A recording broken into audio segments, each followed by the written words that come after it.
So I'm curious, in your case, when you say that this is something like the cause and effect, and the dependent origination is something that you learned since your ordination, or the most valuable thing that you learned.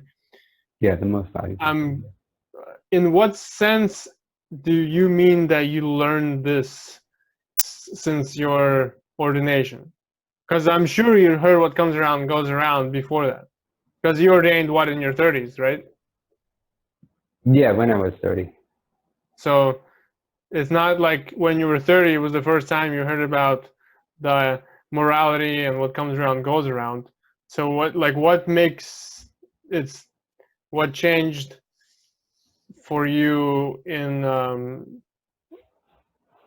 that ideas of causality since your younger days, maybe before being a monk? Well, before becoming a monk, it was it's just something you read about and you don't immerse yourself. It's something you read about and it's something that you don't immerse yourself in. So when you're a monk, you try to immerse yourself in the teachings. That's why that's why most people should become a monk. That's why you became a monk, right? You wanted to go deeper into the teachings. And it's just, one thing to just, pick up a Buddhist book and you have some time, you have some free time and you read, an hour a day or something like that. And it's another thing when it's your whole life, everything, when you're a monk, you're immersed in that world, right? So, so it means more. And when you're in meditation centers, in meditation centers, they teach this. The Pa'ak, actually, probably most meditation centers, they teach Paticca Samuppada. And what distinguishes each Vipassana method from another, actually, is how they teach dependent origination, Paticca Samuppada. So they all have different explanations.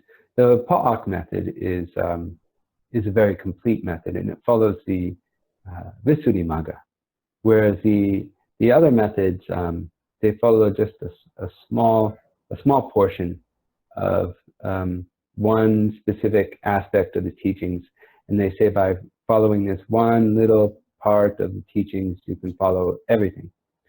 And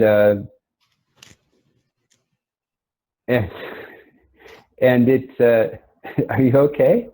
Yeah, I've just been attacked by this mosquito. I'm trying to shoo it away. Trying to remember that not killing precept here.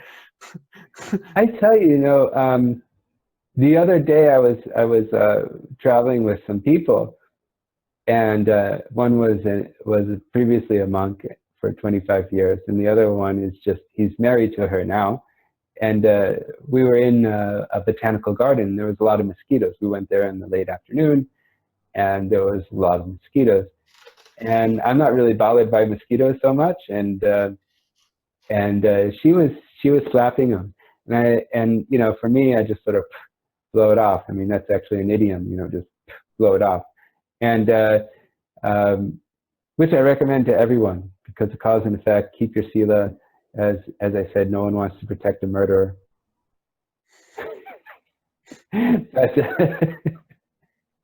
but she was killing mosquitoes, and I must admit, I was really shocked by it, because I don't really see people killing things, in front of me. And I said, no, don't do that, like that.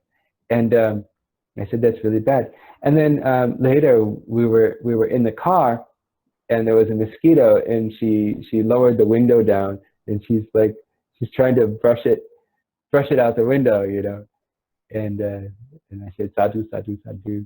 And so that's good, and that's also a teaching, and we're always involved in this teaching. So at the Pa'ak Forest Monastery, back to the Paticca Samuppada, they teach a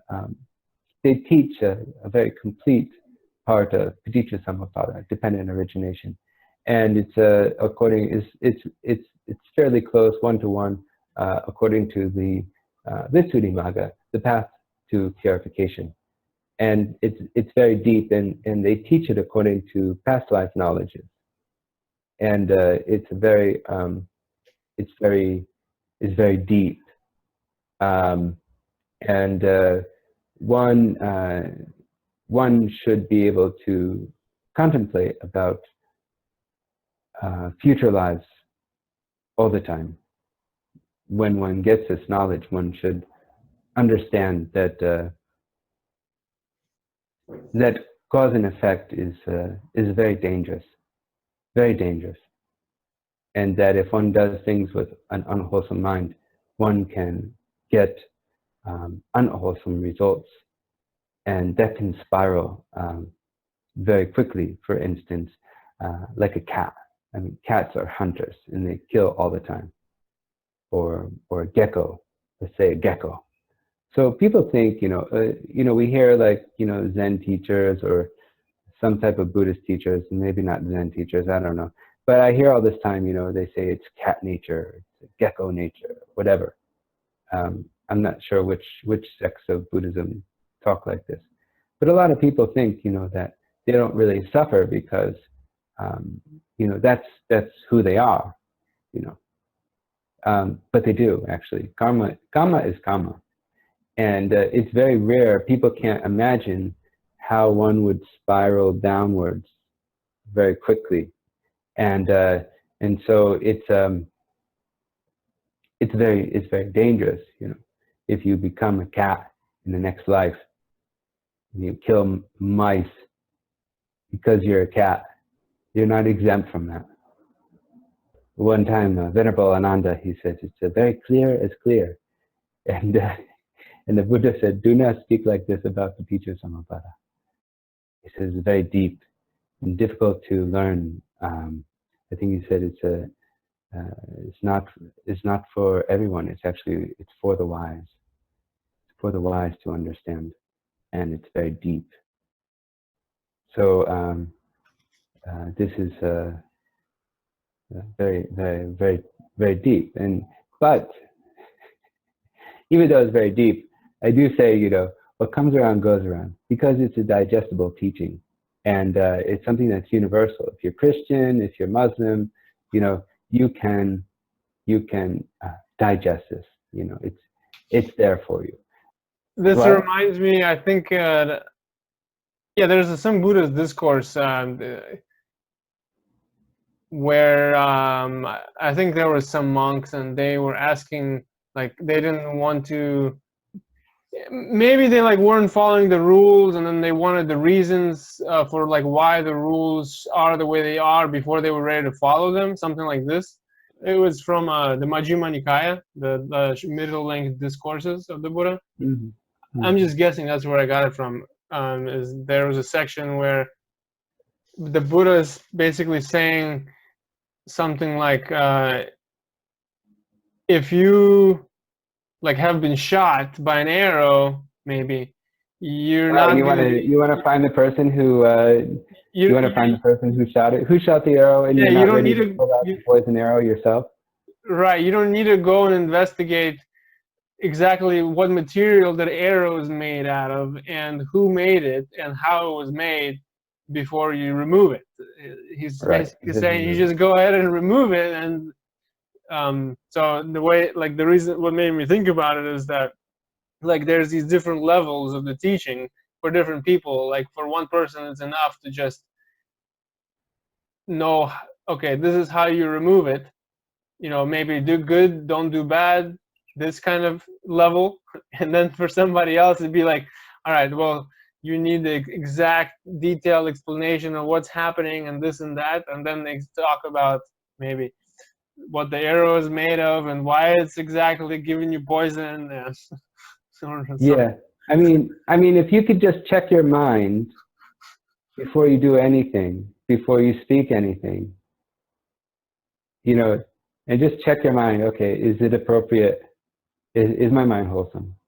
and then you can accomplish a real lot.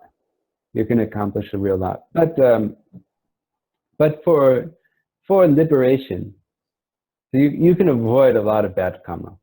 But for liberation, you have to do a little bit more. You have to know the in and outs, the workings of karma, how it all works, and before you can actually escape. So you have to know in detail about map reading, to find the way out. Or About it's what? like a map reading, how to read a map. Oh. Nowadays we just use some map program to some satellite program to figure out where we are and how to get somewhere. But really we like a car mechanic, we want to understand how to we want to dehumanize the self and others. We want to know the workings of it, that it's just simply mind and matter and causes for that mind and matter. We want to know that. And let's take like a car mechanic. So for instance, I don't know much about cars. Okay, and let's suppose I was I owned a car. One time I did own a car. So in the past I owned a car. I had a VW camper bus. And I didn't know how to fix it, and it became, pretty much worthless to me. Okay, but somebody recently that I know, one of the people on my alms round, he just recently bought a VW camper bus. Okay, and there was a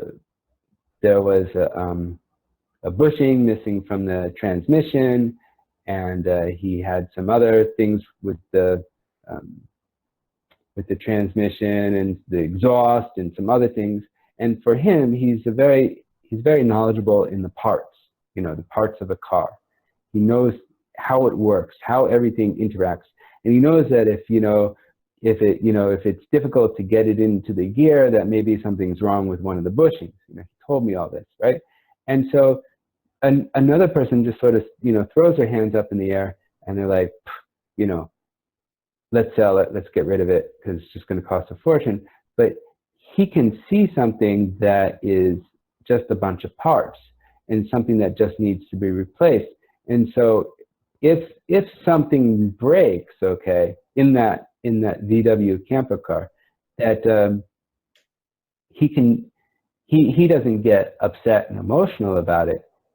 He says, oh, it must be, something is wrong with it, and it must be this part and this part and this part. And then he'll investigate that. You might watch a YouTube video nowadays. That's how you fix cars. You watch a YouTube video, and yes, Google, watch the video, and order the parts and see if that works. And so he can do that, and he has experience. He has enough experience so that he doesn't get emotionally upset. He just sees it as a bunch of parts that work and function together, and he can work with that. And we want to do that with the mind, with mind and matter and its causes. And we want to understand how that works and eventually see how they are all separate parts and how they're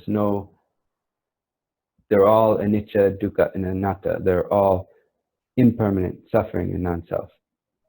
And so we want to know them in detail so that we can get to that stage. But what comes around goes around is very simple. It saves people a lot of trouble. If they follow that advice, it'll save a lot of people a lot of trouble. And I do that in loving kindness, tell them to do loving kindness. And I'm doing loving kindness on my alms round, and it protects me too. And it's good. Maybe it protects other people. And they're open to that. They're open to the teachings.